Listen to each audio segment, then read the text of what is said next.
श्रोते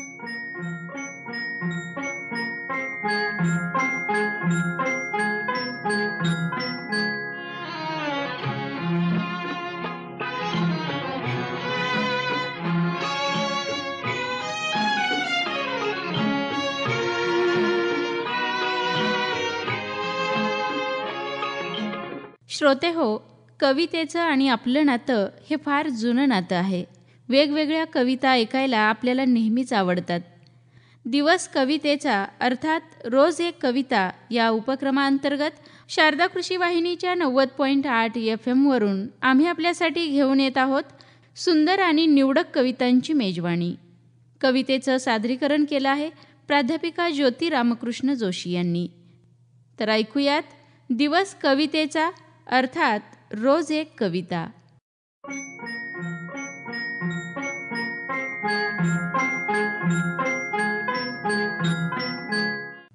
श्रोते हो, नमस्कार. नीलम मानगावे या कवयित्री म्हणून प्रसिद्ध असून त्यांची पैंजण ही कविता मी आपल्यासाठी घेऊन आले आहे. स्त्रीवादी जाणीव हे त्यांच्या कवितेचे वैशिष्ट्य आहे. प्राचीन काळापासून स्त्री अनेक अडथळे पार करत प्रगती करताना आपल्याला दिसते आहे. तिचा हा संघर्षमय प्रवास स्त्रीच्या पायातील पैंजणाच्या माध्यमातून कवयित्रीने चित्रित केला आहे. आपण ही सुंदर कविताच ऐकूया. कवितेचे नाव आहे पैंजण. कवयित्री आहेत नीलम मानगावे. 2-2 किलो वजनाचे पैंजण घालून, 2-2 किलो वजनाचे पैंजण घालून माझी आजी स्वयंपाकघरातून माझघरात, स्वयंपाकघरातून माझघरात, माझघरातून स्वयंपाकघरात एखाद्या सम्राज्ञीसारखी ठुमकत फिरायची. 2-2 किलो वजनाचे पैंजण घालून माझी आजी स्वयंपाकघरातून माझघरात, माझघरातून स्वयंपाकघरात एखाद्या सम्राज्ञीसारखी ठुमकत फिरायची. ओझ्याने तिचे पाय भरून यायचे, ओझ्याने तिचे पाय भरून यायचे, दुखायचे, खुपायचे, घोटे काळे ठिक्कर पडायचे. कधी जखम व्हायची, चिघळायची, रक्त व्हायचं. कधी जखम व्हायची, चिघळायची, रक्त व्हायचं. पण नादाच्या भूलभुलैयातून बाहेर न पडता, पण नादाच्या भूलभुलैयातून बाहेर न पडता पैंजणाखाली फडके बांधून, पैंजणाखाली फडके बांधून जखमांना ऊब देऊन ती राज करायची. माझ्या आईने पैंजण सोडून, माझ्या आईने पैंजण सोडून नाजूक हलक्या तोरड्या घालायला सुरुवात केली. माझ्या आईने पैंजण सोडून नाजूक हलक्या तोरड्या घालायला सुरुवात केली. ना पाय दुखणं, ना खुपणं, ना चिघळणं. आपल्याच तोऱ्यात, आपल्याच तोऱ्यात ती स्वयंपाकघर, माझघर, सोपा, अंगण, माडी, गच्ची सगळीकडे मनमुराद फिरायची. आपल्याच तोऱ्यात ती स्वयंपाकघर, माझघर, सोपा, अंगण, माडी, गच्ची सगळीकडे मनमुराद फिरायची. अदनमदन का होईना तोरड्या टोचायच्या, अदनमदन का होईना तोरड्या टोचायच्या. साडीचे काठ फाटायचे, दोरे लोंबायचे.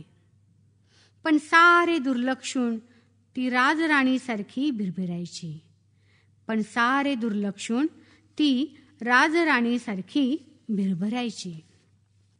मी तर अडकणं, बोचणं, चिघळणं, फाटणं काहीच नको म्हणून, मी तर अडकणं, बोचणं, चिघळणं, फाटणं काहीच नको म्हणून पैंजणाबरोबर तोरड्यांनाही हद्दपार करून सोडलं.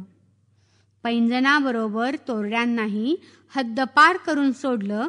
हलक्याशा चपला, बूट, सँडल घालता घालता, हलक्याशा चपला, बूट, सँडल घालता घालता घरच नव्हे तर अंगणही ओलांडून मी बाहेर पाऊल टाकलं. घरच नव्हे तर अंगणही ओलांडून मी बाहेर पाऊल टाकलं. पण कधी कधी माझ्याही नकळत, पण कधी कधी माझ्याही नकळत चपला घसरतात, सँडल बोचतात, बूट चावतात. पण कधी कधी माझ्याही नकळत चपला घसरतात, सँडल बोचतात, बूट चावतात. पण मिळणाऱ्या स्वातंत्र्यासाठी मी सारे सहन करते. आता मात्र माझी मुलगी म्हणते, आई, पैंजण नको, तोरड्या नको, चप्पल बूट सँडल नको. आता मात्र माझी मुलगी म्हणते, आई, पैंजण नको, तोरड्या नको, चप्पल बूट सँडल नको. ते पकडणं नको, घसरणं नको, काहीच नको. ते पकडणं नको, घसरणं नको, काहीच नको.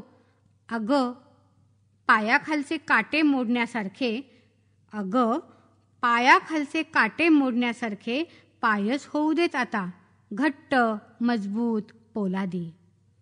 पायच होऊ देत आता घट्ट, मजबूत, पोलादी. पुढल्या का होईना शतकाआधी. श्रोते हो, कविता तुम्हाला आवडली असेलच. पैंजण हा आपला अतिशय जिव्हाळ्याचा विषय. त्या पायातल्या पैंजणाच्या विविध स्वरूपांची उदाहरणे देत स्त्रीच्या आत्मविकासाचा निर्धारच कवयित्रीने या कवितेतून व्यक्त केला आहे. तर श्रोते हो, पुढील सुंदर कविता घेऊन येत आहे पुढील कार्यक्रमात. तोपर्यंत धन्यवाद.